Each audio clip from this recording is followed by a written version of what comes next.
জেলা উপজেলা পর্যায়ে মুক্তিযুদ্ধের স্মৃতিচিহ্ন সংরক্ষণ করা হবে বললেন প্রধানমন্ত্রী। আগারগাঁওয়ে নবনির্মিত মুক্তিযুদ্ধ জাদুঘর উদ্বোধন।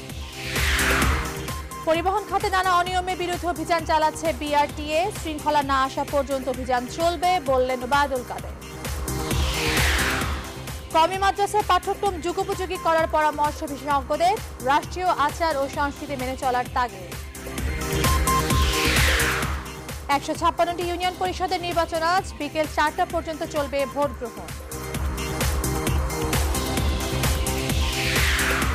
এবং অগণিত মানুষের আমিষের প্রয়োজন মিটিয়ে নিজেদের জীবন নিরামিষে সহায়। দুর্দশায় দক্ষিণ উপকূলের কয়েক লাখ জেলে ও তার পরিবার।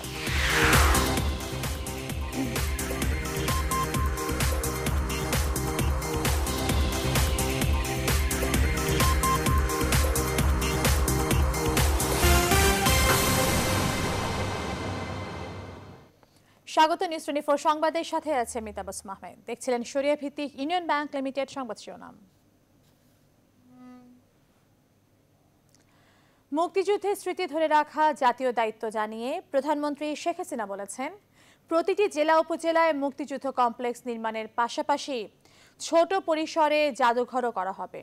মুক্তিযুদ্ধ জাদুঘরের স্থায়ী ভবন উদ্বোধন করে প্রধানমন্ত্রী আরো বলেন, নতুন প্রজন্ম যেন তার দেশের প্রকৃত ইতিহাস ভুলে না যায়। বিকৃত ইতিহাস বিকৃত জাতি গঠন করে বলেও মন্তব্য করেন সরকার প্রধান।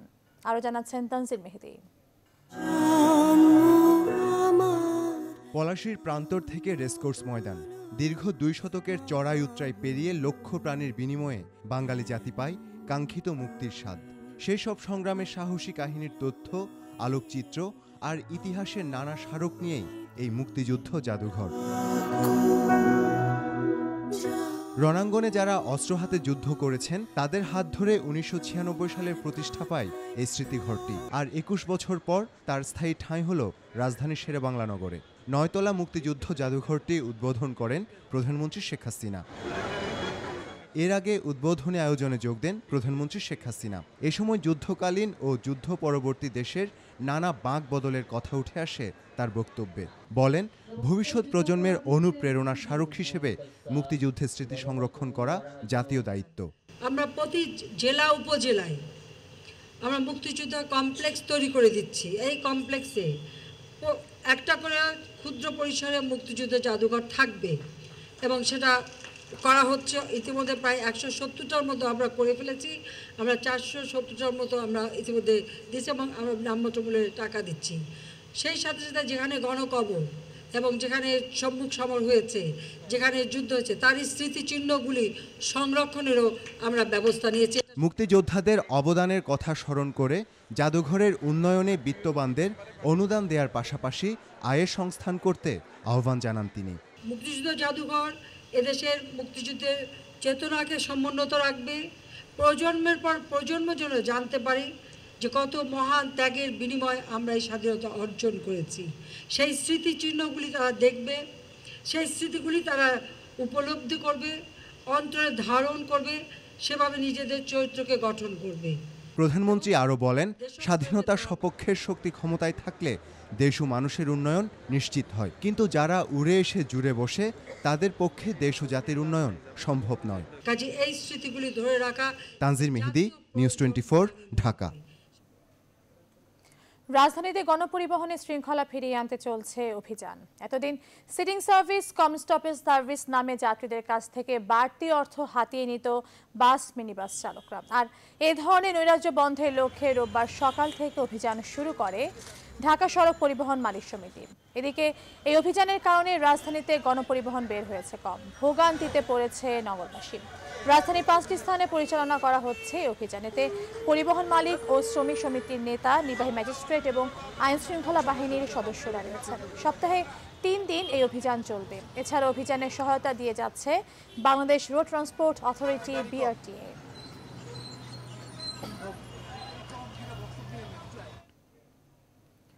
এদিকে পরিবহন সড়কে শৃঙ্খলা ফিরিয়ে না আনা পর্যন্ত সারা দেশে বিআরটিএ এর অভিযান চলবে বলে মন্তব্য করেছেন সড়ক পরিবহন ও সেতুমন্ত্রী ওবায়দুল কাদের। তিনি বলেন, গণপরিবহনে সিটিং সার্ভিসের নামে বিশৃঙ্খলাও দূর করা হবে। রোববার সকালে রাজধানীর তেজগাঁও 7 রাস্তা মোড়ে বিআরটিএ এর অভিযান এবং পণ্য ও যাত্রীবাহী যানবাহনে অবৈধভাবে সংযোজিত বাম্পার, অ্যাঙ্গেল ও হুক অপসারণ কার্যক্রম পরিদর্শন শেষে সাংবাদিকদের তিনি আরও জানান, পরিবহন সেক্টরে দীর্ঘদিনের সমস্যা মালিক শ্রমিক বিআরটিএ সম্মিলিতভাবে সমাধান করার চেষ্টা করছে।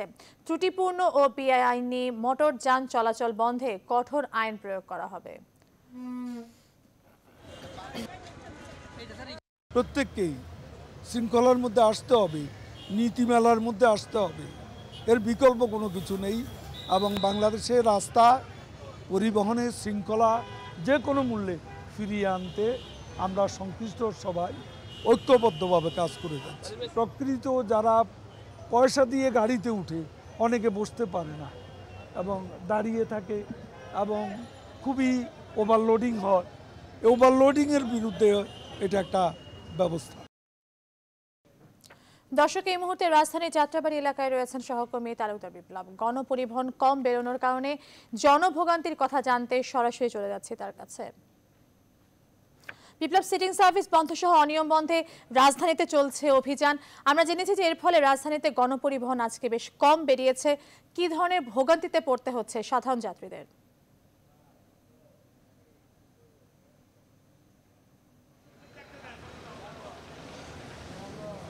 জি, আপনি যেমনটি বলছিলেন যে আজকে যে বাংলাদেশ সড়ক পরিবহন বিআরটি এবং পুলিশের যৌথ অভিযানে চলছে রাজধানী বেশ 5টি স্থানে, এবং এই অভিযানে অংশগ্রহণ করেছে বাংলাদেশ সড়ক পরিবহন সমিতির মালিক শ্রমিকরা, সাথে বিআরটি এর নির্বাহী ম্যাজিস্ট্রেট এবং পুলিশের ট্রাফিক বিভাগের কর্মকর্তারা। তো আমরা সকাল থেকে রাজধানীর বেশ অনেকগুলো সড়কেই ছিলাম, মিরপুর থেকে শুরু করে যে যে স্থানগুলোতে সাধারণত এই অভিযানগুলি চলছে সেই অভিযানগুলো আমরা ঘুরে দেখেছি। এবং আপনি যেমনটি বলছিলেন যে আজকে অভিযানকে কেন্দ্র করে কিন্তু আসলে রাজধানীতে গণপরিবহনের সংখ্যাটা কিন্তু আগের চাইতে অনেকটাই কিন্তু কম ছিল, আর যার কারণে কিন্তু ভোগান্তিতে পড়েছে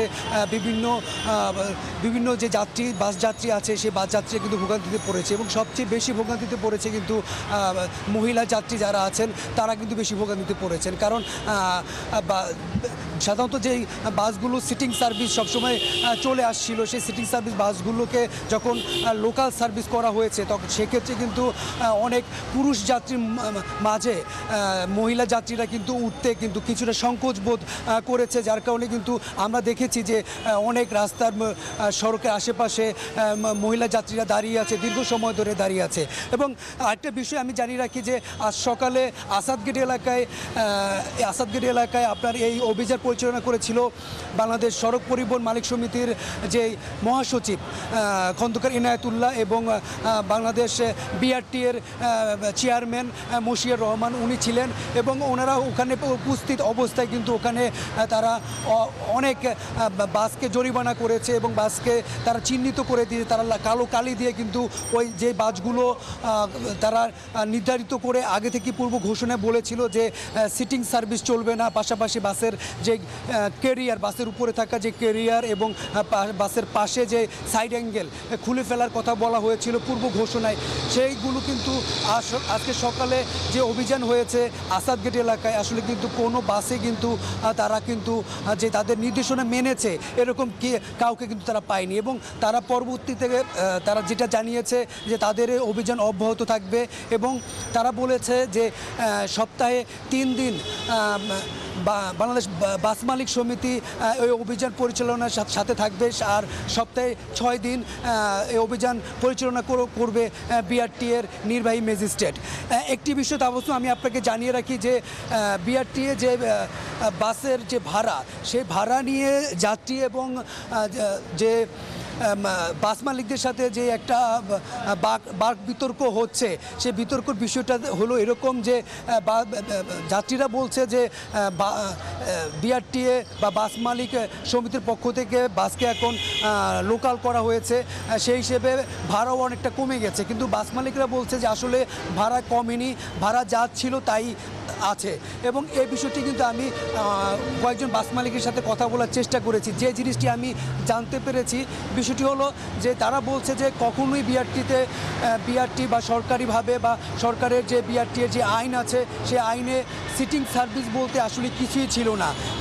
কিছু কিছু বাস মালিক নিজের ইচ্ছে বা তারা নিজেরাই কিন্তু সিটিং সার্ভিসটি তৈরি করেছে এবং সার্ভিসটি তৈরি করে কিন্তু তারা যে ভাড়াটি নিয়েছে সে অতিরিক্ত ভাড়া তারা কিন্তু সবসময় নিয়েছে, এটা কিন্তু তাদের দোষ তারা স্বীকার করছে।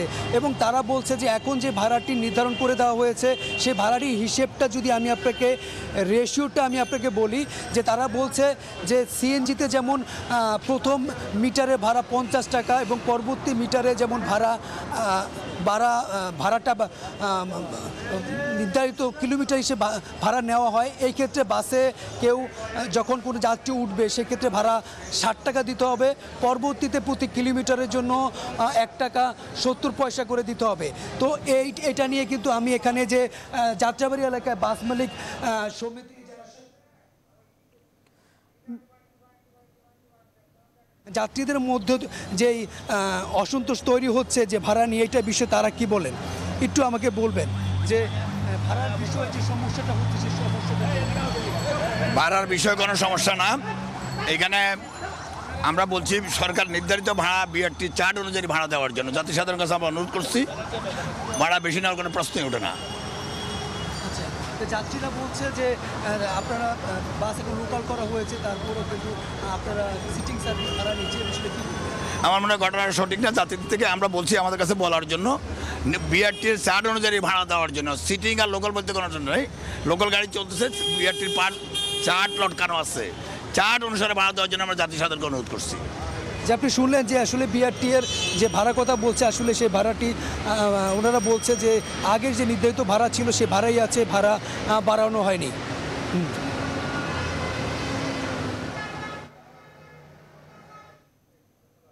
বিপ্লব, আপনাকে ধন্যবাদ। দর্শক, সিটিং সার্ভিস বন্ধ সহ অনিয়ম বন্ধে রাজধানীতে চলছে অভিযান। এই অভিযানের ফলে কিন্তু আজ গণপরিবহন বেশ কম নেমেছে রাস্তা, যার ফলে বিভিন্ন রকম ভোগান্তিতে পড়তে হচ্ছে সাধারণ যাত্রীদের। এ ব্যাপারে জানাতে যোগ দিয়েছিলেন যাত্রাবাড়ি এলাকা থেকে আমাদের সহকর্মী তালুকদার বিপ্লব। মূল শিক্ষা ব্যবস্থার সাথে সমন্বয় করতে কওমি মাদ্রাসার শিক্ষা কাঠামো আরও যুগোপযোগী করতে হবে, এমনটাই মনে করেন বিশেষজ্ঞরা। পাশাপাশি সরকারিভাবে শিক্ষার সর্বোচ্চ মান দেওয়া হলে কওমি মাদ্রাসায় রাষ্ট্রীয় সকল আচার ও সংস্কৃতি মেনে চলার কথাও জানান তারা। তবে পাঠ্যক্রম আরও আধুনিক করে কওমির সব স্তরকে পর্যায়ক্রমে স্বীকৃতির আওতায় আনার কথা বলেন কওমি মাদ্রাসার শিক্ষা বোর্ডের যুগ্ম মহাসচিব। বিস্তারিত ফখরুল ইসলামের প্রতিবেদনে। সরকারি পাঠ্যক্রম কিংবা স্বীকৃতি ছাড়াই দেশে ১৯০১ সাল থেকে পরিচালিত হয়ে আসছে ইসলামী ধর্মীয় শিক্ষা প্রতিষ্ঠান কওমি মাদ্রাসা। বর্তমানে সারা দেশে প্রায় ১৫,০০০ কওমি মাদ্রাসায় শিক্ষার্থীর সংখ্যাও প্রায় ৫০ লাখ। কওমি মাদ্রাসার শিক্ষার মানকে মূল শিক্ষাধারার মানে উন্নীত করতে দীর্ঘদিন ধরে দাবি জানিয়ে আসছে মাদ্রাসা সংশ্লিষ্টরা। এরই ধারাবাহিকতায় ১৩ এপ্রিল কওমি মাদ্রাসার সর্বোচ্চ শিক্ষাস্তর দাওরায়ে হাদিসের সনদকে স্নাতকোত্তর সমমান প্রদানে প্রজ্ঞাপন জারি করে সরকার। পাশাপাশি শিক্ষার মান বাস্তবায়নে কমিটি করা হয়। তবে এই ক্ষেত্রে বিশেষজ্ঞরা বলছেন ভিন্ন কথা। ওদেরকে স্নাতক বা স্নাতকোত্তর সমমান দিয়ে আপনি যারা বিশ্ববিদ্যালয় থেকে বা আলিয়া নেসাব থেকে যারা ইসলামিক স্টাডিজ বা আরবি সাহিত্যে যারা স্নাতকোত্তর করবেন, কর্মজীবনে যখন প্রতিযোগিতা করতে যাবেন তখন তাদের জন্য কিন্তু একটা সংকট তৈরি হবে। একটা ছেলে যখন পড়াশোনা শুরু করে তার ক্লাস 8 থেকে তো তার জীবনে সমাপ্তি হতে পারে, এসএসসির পরও সমাপ্তি হতে পারে, এবং সব লেভেলেই কিন্তু তার এমপ্লয়মেন্ট অপরচুনিটি আছে। আনফর্চুনেটলি যদি কেউ এখানে মাস্টার্স পর্যন্ত না যেতে পারে তাহলে সে কিন্তু ঝরে গেল। কওমি মাদ্রাসার শিক্ষা ব্যবস্থা যুগোপযোগী করা না গেলে বিশৃঙ্খল পরিস্থিতি থেকে যাবে বলেও মনে করেন তারা। প্রগতিশীল যুগের যে চ্যালেঞ্জগুলো আছে সেগুলো কিন্তু ফেস করার মতো যোগ্যতা থাকবে না বর্তমানে সিলেবাসকে ব্যাপক রদবদল করা দরকার এবং সেখানে মডিফিকেশন দরকার, অনেক কিছু ইনকর্পোরেশন দরকার। স্বীকৃতি যেহেতু হয়েছে তো এই বিষয়গুলোকেও ভাবতে হবে। উদ্যোগটা ভালো, কিন্তু উদ্যোগ কার্যকর করার জন্য আরও অনেক কিছু করতে হবে, তাড়াহুড়া করার কোনো সুযোগ নেই। কওমি মাদ্রাসা শিক্ষা বোর্ডের যুগ্ম মহাসচিব বলছেন, মাদ্রাসার পাঠ্যক্রম পর্যায়ক্রমে মূল শিক্ষা ব্যবস্থার সঙ্গে সমন্বয় করা হবে। 8 পর্যন্ত বাংলা, অঙ্ক, ইংরেজি, সমাজ, ভূগোল, ইতিহাস এই সাবজেক্টগুলো বর্তমানে আছে এবং আমাদের চিন্তা ভাবনার মধ্যে 10 পর্যন্ত এটাকে উন্নীত করা আছে এবং আমরা প্রয়োজনের ক্ষেত্রে আরও আলাপ আলোচনার মাধ্যমে কিছু প্রয়োজনীয় সাবজেক্ট যদি অন্তর্ভুক্ত করতে হয় সেগুলো আমরা উলামায়ে কেরাম বিবেচনা করব। পাশাপাশি মাদ্রাসাগুলোকে রাষ্ট্রীয় সংস্কৃতির আওতায় আনারও কথা বলেন বিশেষজ্ঞরা। শুধুমাত্র মাস্টার্স ডিগ্রি তাদেরকে দিলেই চলবে না, তাদেরকে রাষ্ট্রীয় জীবনের সমস্ত কর্মকাণ্ডে অংশগ্রহণ করাতে হবে। যেমন আমাদের মুক্তিযুদ্ধের ইতিহাস, আমাদের দেশের ইতিহাস, কীভাবে আমরা এই পর্যায়ে পর্যন্ত আসলাম এটা জানা, তারপর ক্লাস শুরুর আগে সেখানে জাতীয় পতাকা উত্তোলন করা, জাতীয় সঙ্গীত গাওয়া এবং ফখরুল ইসলাম, নিউজ 24, ঢাকা। যোগ্যতা আছে। সারা দেশের 156টি ইউনিয়ন পরিষদ নির্বাচনে ভোট গ্রহণ চলছে। সকাল 8টা থেকে শুরু হওয়া ভোট গ্রহণ বিরতিহীনভাবে চলবে বিকেল 4টা পর্যন্ত। এখনো পর্যন্ত কোথাও কোনো অপ্রীতিকর পরিস্থিতির খবর পাওয়া যায়নি। সকাল থেকে দীর্ঘ সারিতে দাঁড়িয়ে ভোট দিয়ে যাচ্ছেন ভোটাররা। একেএম নুরুল হুদার নেতৃত্বে নতুন নির্বাচন কমিশনের অধীনে এটি ইউনিয়ন পরিষদের প্রথম নির্বাচন। নির্বাচন অবাধ, সুষ্ঠু ও গ্রহণযোগ্য করার লক্ষ্যে ব্যাপক প্রস্তুতি নিয়েছে কমিশন। এছাড়া ভোটারদের নিরাপত্তায় প্রতিটি ভোট কেন্দ্রে স্ট্রাইকিং ফোর্সের পাশাপাশি রয়েছে ভ্রাম্যমাণ আদালত। এছাড়া পুলিশ, র্যাবের পাশাপাশি রয়েছে বর্ডার গার্ড ব্যাটালিয়ন, বিজিপি। সীমানা জটিলতা, একাধিক ইউনিয়ন একীভূত করার কারণে এসব ইউপিতে নির্বাচন চলছে। এর মধ্যে কিছু কিছু ইউপিতে সাধারণ নির্বাচন, কিছু সংখ্যক ইউপিতে উপনির্বাচন এবং কিছু ইউপিতে পুনরায় ভোট গ্রহণ চলছে।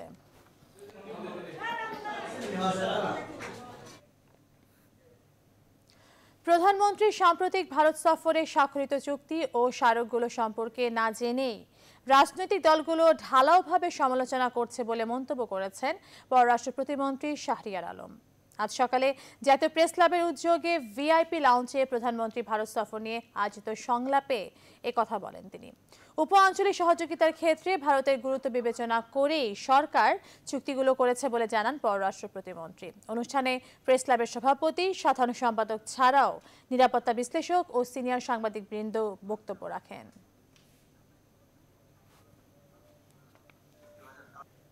সবচেয়ে বেশি আলোচনায় যে বিষয়টি আসছে তিস্তার পানি বন্টন।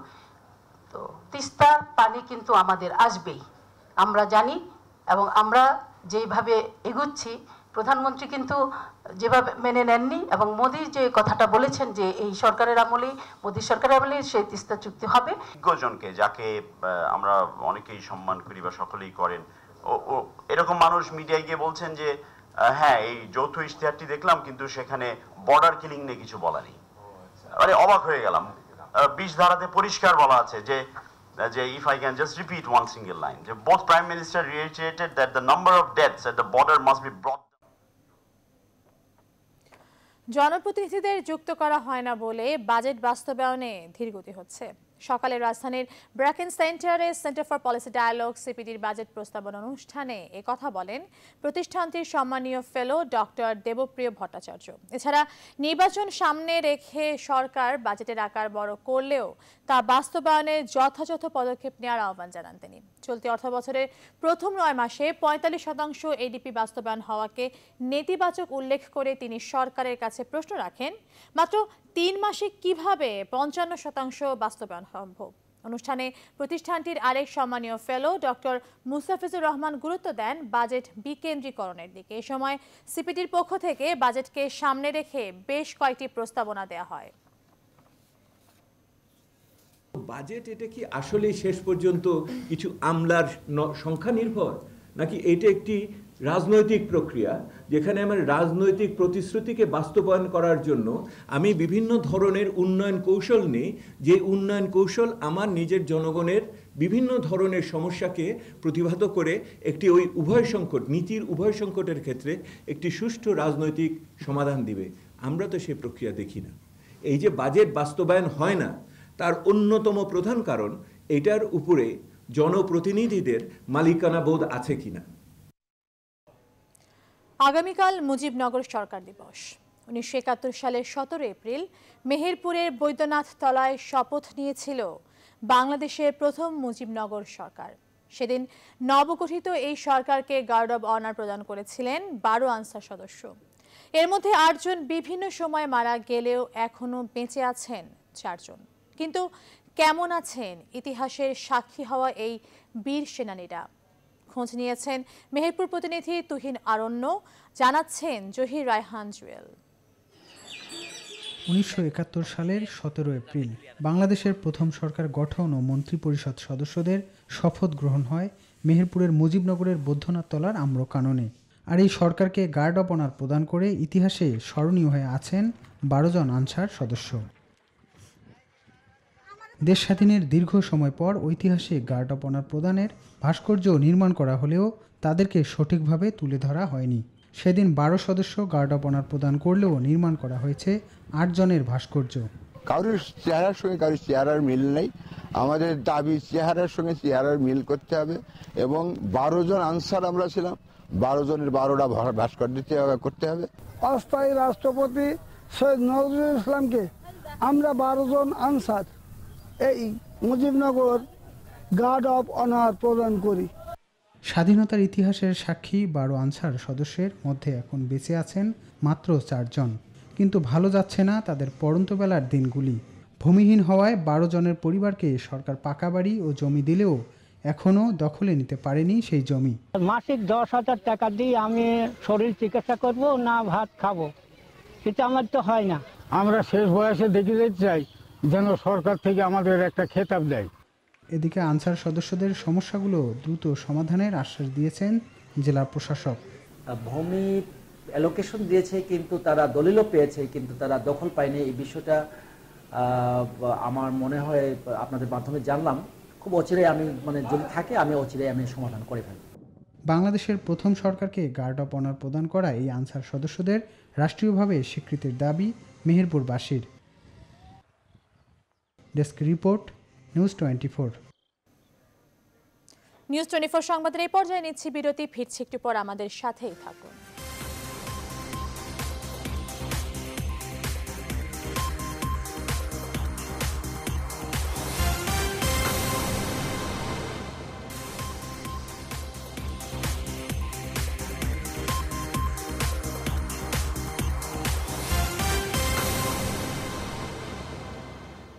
বিরতির পর আবারও স্বাগত, আপনারা দেখছেন নিউজ 24 সংবাদ।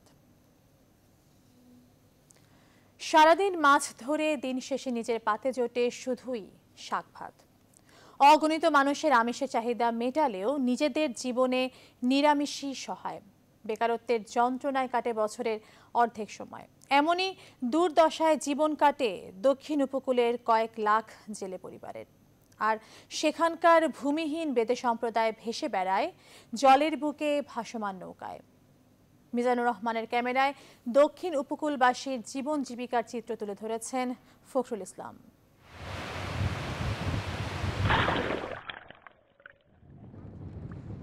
জামাল মাঝি সাগরে মাছ ধরেন। শৈশবেই নেমে পড়েন পৈতৃক পেশায়। বঙ্গোপসাগরের প্রায় 100 কিলোমিটার গভীরে মাছ ধরে এবার ফিরলেন 1 সপ্তাহ পর। নৌকা ডুবলেও মানুষ নিয়ে ডুববো, মানুষ নিয়ে আবার বাঁচার জন্য চেষ্টা করব। আল্লাহর হুকুম মতন আমরা তো আর নদীর পানি টানি ওগুলির জোয়ার বাড়ার ওগুলির ভয় করি না। মার্চ এপ্রিল 2 মাস ইলিশ ধরা বন্ধ থাকায় এখন কাজ নেই। সম্বল শুধু ছেও মাছ আর গোল্ডেন চিংড়ি। ছেও মাছ, তারপরে লোটা মাছ, গুলা মাছ, আরো অনেক মাছ। গভীর সাগরের অথই জলে নিরুদ্দেশ গন্তব্যে একইভাবে মাছ আহরণ করে ফিরেন কামাল, ইয়াসিন আর কলিম মাঝি। যে সময় মাছ ভালো পাই সে সময় লাভ ভালো, যে সময় কম পাই সে সময় কম। সেও মাছ আর কিছু মাছ আছে ক্যামরা বসি। সপ্তাহ কি মাস, কুল কিনারাহীন সাগরের মাতাল ঢেউয়ের তাণ্ডব লীলায় তুচ্ছ তাদের জীবন। আবার অনেকে মাছ ধরতে গিয়ে পড়েন সাগরের ভয়ঙ্কর ঝড় আর জোয়ারের কবলে। কতজন হারিয়ে গেছেন সেই জোয়ারেও। এখানে কোনো একটা অ্যাক্সিডেন্ট হলো, অ্যাক্সিডেন্ট কোনো আল্লাহ বাঁচালে বাঁচান, না হলে কোনো ওরকম কোনো বাঁচার মতো কোনো হাত নেই। তা মাছ পাইছি 3 কেজি। 3 কেজি দাম সর্বোচ্চ কত 700 টাকা আছে। আমরা মানুষ 10 থেকে 12 জন। শত ঝুঁকি নিয়ে জেলে আর মাঝিরা সাগরে যে মাছ ধরে সেই মাছের একটুও মুখে তোলার অধিকার নেই তাদের। মহাজনের নাও, মহাজনের জাল, মাছের মালিকও সেই মহাজন।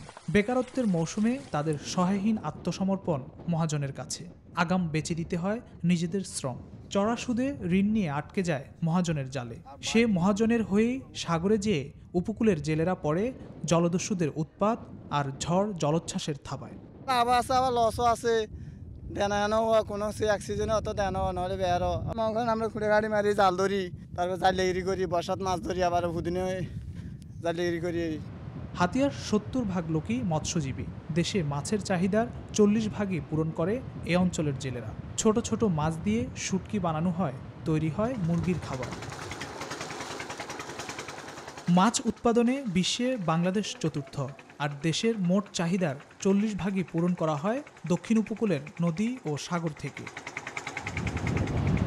উপকূলের আরেক বিচিত্র জনগোষ্ঠী বেদে সম্প্রদায়। প্রবহমান নদী আর সাগরে ভাসমান ছোট্ট নৌকায় তারা সংসার সাজায়, সেখানেই কাটে তাদের জীবন।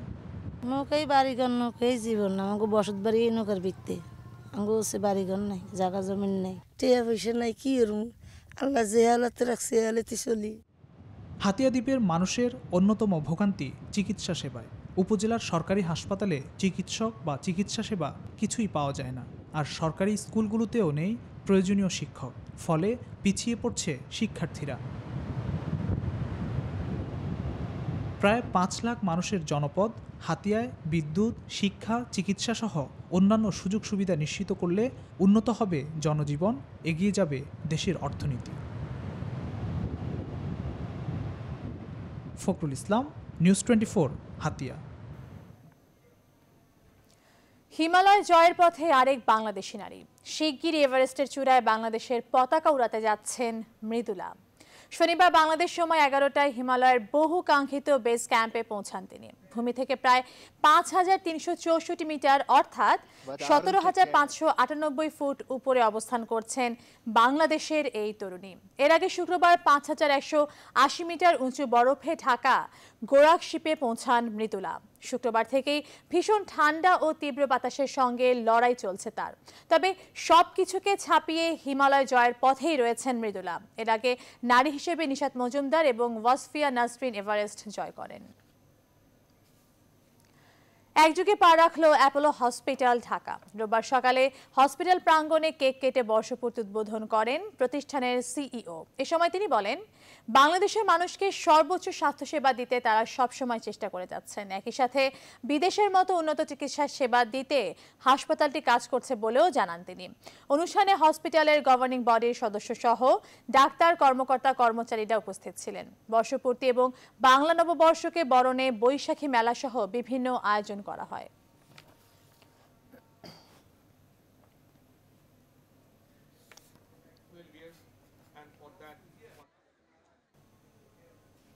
খ্রিস্টান ধর্মাবলম্বীদের গৌরবময় স্টার সানডে অর্থাৎ পুনরুত্থান দিবস আজ। 33 খ্রিস্টাব্দে খ্রিস্ট ধর্মাবলম্বীদের প্রভু যিশু মৃত্যুর পর আবার পুনরুজ্জীবিত হন এই দিনেই। তাই দিনটিকে মহাসমারোহে বিভিন্ন প্রার্থনার মাধ্যমে পালন করছে খ্রিস্টান সম্প্রদায়। আর এই উপলক্ষে রাজধানীর ইন্দিরা রোড ক্রীড়াচক্র মাঠে প্রাতকালীন প্রার্থনা সভা অনুষ্ঠিত হয়েছে। এতে অংশ নিয়েছেন রাজধানীর কয়েক হাজার খ্রিস্টান সম্প্রদায়ের মানুষ। এছাড়াও দিনব্যাপী বাইবেল পাঠ ও বিভিন্ন প্রার্থনা সঙ্গীতের আয়োজন করেছে খ্রিস্টান ধর্মাবলম্বীরা।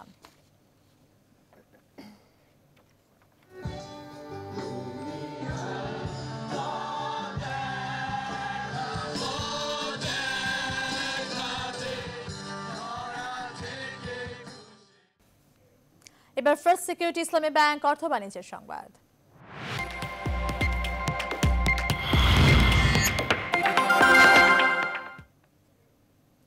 প্রবাসী কল্যাণ ব্যাংকের শাখা প্রতিটি জেলায় খোলা হবে বলে জানিয়েছেন প্রবাসী কল্যাণ মন্ত্রী নুরুল ইসলাম বিএসসি। ব্যাংকটিকে শক্তিশালী করতে মে মাসের মধ্যে সরকার আরও 250 কোটি টাকা দেবে বলেও জানান তিনি। সকালে প্রবাসী কল্যাণ মন্ত্রণালয়ে এসব কথা জানান তিনি। প্রবাসী কল্যাণ ব্যাংকে 50 কোটি টাকা দেয় ওয়েজ অনার্স কল্যাণ তহবিল। এর আগে 2010 সালে 100 কোটি টাকার তহবিল নিয়ে প্রবাসী কল্যাণ ব্যাংক প্রতিষ্ঠিত হয়, যার 95 কোটি টাকাই ওয়েজ অনার্স কল্যাণ তহবিল দেয়। মন্ত্রী জানান, কর্মসংস্থানের আশায় বিদেশ যেতে ইচ্ছুকদের আরও বেশি ঋণ সুবিধা দিতে সরকার কাজ করছে। এছাড়া প্রবাসীদের ইন্স্যুরেন্স, চিকিৎসা সেবা সহ আরও নানা সুবিধা দেওয়ারও চেষ্টা চলছে। ঋণ বিতরণ এবং তার আদায় এটা সন্তোষজনক এবং আমি বিশ্বাস করি তারা আরও সন্তোষজনকভাবে এগিয়ে যাবে। ব্যাংকের শাখা আরও সমৃদ্ধশালী হোক, শাখা আরও বেড়ে যাক। খুলনা, যশোর, চিটাগং এবং এমনকি কুমিল্লা, অন্যান্য দেশে অন্যান্য জায়গায় আমরা শাখা চাই এবং এই শাখাগুলোর মাধ্যমে এই ব্যাংকের শাখা নয়, এটা শিখর, শাখা থেকে শিখর আরও শক্তিশালী হবে। নিউজ 24 সংবাদের সময় হলো আরো একটি বিরতির, আমাদের সাথেই থাকুন।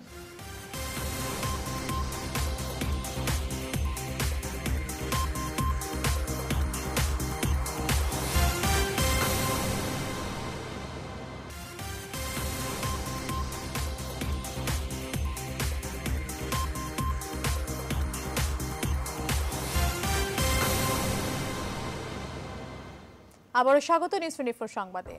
এবার নিউজ 24 আন্তর্জাতিক।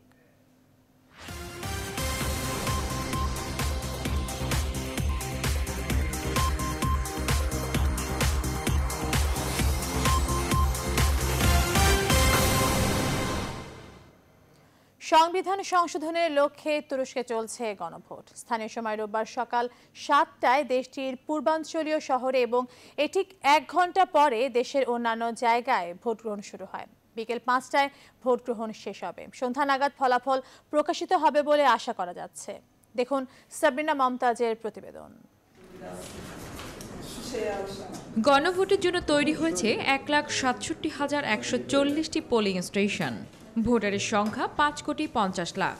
এই গণভোটের মধ্য দিয়ে মূলত সংসদীয় ব্যবস্থার পরিবর্তে নির্বাহী প্রেসিডেন্সিয়াল ব্যবস্থা প্রতিষ্ঠার চেষ্টা করছেন প্রেসিডেন্ট রিসেপ তাইয়েপ এরদোয়ান। নতুন সংবিধান স্থিতিশীলতা বয়ে আনবে এবং তুরস্কের উন্নয়ন সাধন করবে বলে মনে করেন তিনি। ইস্তানবুলের একটি পোলিং স্টেশনে নিজের ভোট দেন প্রেসিডেন্ট এরদোয়ান। পোলিং স্টেশনগুলোতে কম বেশি উত্তেজনা বিরাজ করতে দেখা যায় ভোটারদের মধ্যে। সমর্থকরা বলছেন হাঁ ভোটে তাদের দেশ আরও আধুনিক হবে এবং চলার পথ মসৃণ হবে। বিরোধীদের মত না ভোট জয়ের মধ্য দিয়ে একনায়কতান্ত্রিক শাসন কায়েম হবে। আন্তর্জাতিক গণমাধ্যমের বিভিন্ন প্রতিবেদনে বলা হয়েছে এরদোয়ানের ইচ্ছা পূরণ হলে 100 বছরের পুরনো আধুনিক প্রজাতান্ত্রিক ব্যবস্থায় আমূল পরিবর্তন আসবে তুরস্কে।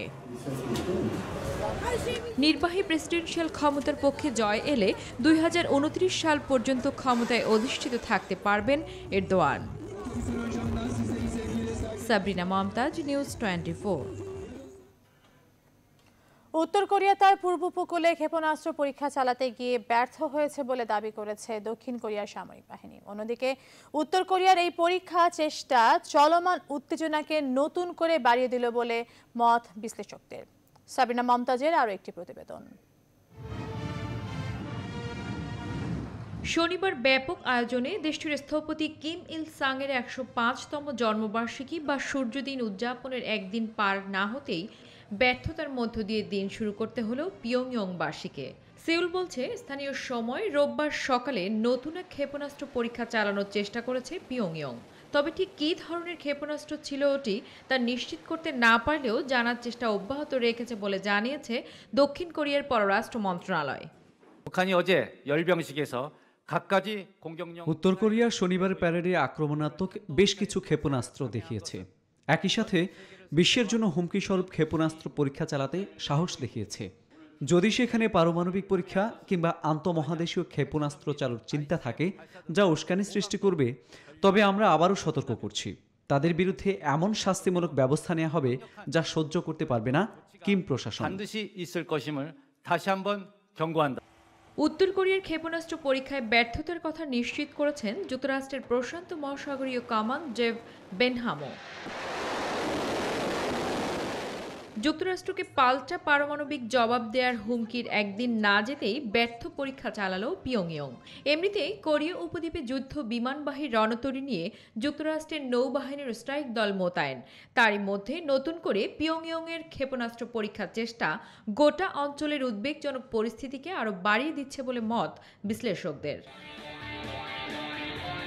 এদিকে উত্তর কোরিয়ার ক্ষেপণাস্ত্র এবং পারমাণবিক কার্যক্রম নিয়ে আলোচনার উদ্দেশ্যে প্রথমবারের মতো দক্ষিণ কোরিয়া যাচ্ছেন মার্কিন vice president Mike Pence. Vice president হিসেবে এশিয়া অঞ্চলের এই প্রথম সফরে 10 দিন কাটাবেন তিনি। সাবরিনা মমতাজ, নিউজ 24। এবার নিউজ 24 স্পোর্টস।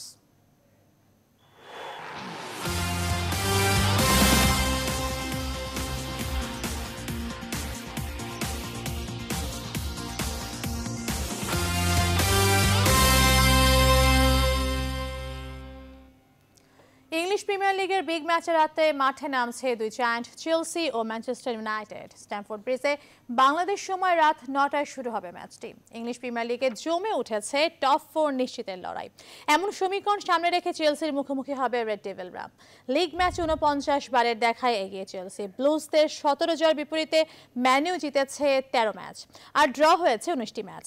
ম্যাচের আগে ম্যানইউ শিবিরে চোখ রাঙাচ্ছে ইনজুরি। মরিনহো দলে পাচ্ছেন না। ডিকিয়া, ফিল জোন্স ও ও হুয়ান মাতাকে। শঙ্কা রয়েছে ওয়েন রুনি ও অ্যাশলে ইয়াং এর ফেরা নিয়েও। দারুণ ছন্দে থাকা চেলসি শিবিরে নেই কোনো ইনজুরি সমস্যা। বিগ ম্যাচের আগে অ্যান্টনিও কন্তে পাচ্ছেন তার সেরা একাদশকে।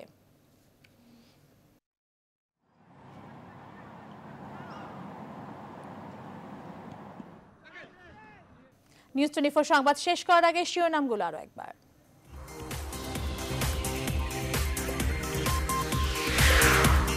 জেলা উপজেলা পর্যায়ে মুক্তিযুদ্ধের স্মৃতিচিহ্ন সংরক্ষণ করা হবে বললেন প্রধানমন্ত্রী। আগারগাঁওয়ে নবনির্মিত মুক্তিযুদ্ধ জাদুঘর উদ্বোধন। পরিবহন খাতে নানা অনিয়মের বিরুদ্ধে অভিযান চালাচ্ছে বিআরটিএ। শৃঙ্খলা না আসা পর্যন্ত অভিযান চলবে বললেন ওবায়দুল কাদের। কওমি মাদ্রাসায় পাঠ্যক্রম যুগোপযোগী করার পরামর্শ বিশেষজ্ঞদের। রাষ্ট্রীয় আচার ও সংস্কৃতি মেনে চলার তাগিদ। 156টি ইউনিয়ন পরিষদের নির্বাচন আজ বিকেল 4টা পর্যন্ত চলবে ভোট গ্রহণ। এবং আমিষের যোগান দিলেও নিরামিষ জীবনী সম্বল। দুর্দশায় দক্ষিণ উপকূলের কয়েক লাখ জেলে ও তার পরিবার। নিউজ 24 সংবাদ এখন পর্যন্তই। পরবর্তী আয়োজন দেখার আমন্ত্রণ জানিয়ে শেষ করছি। ধন্যবাদ সবাইকে।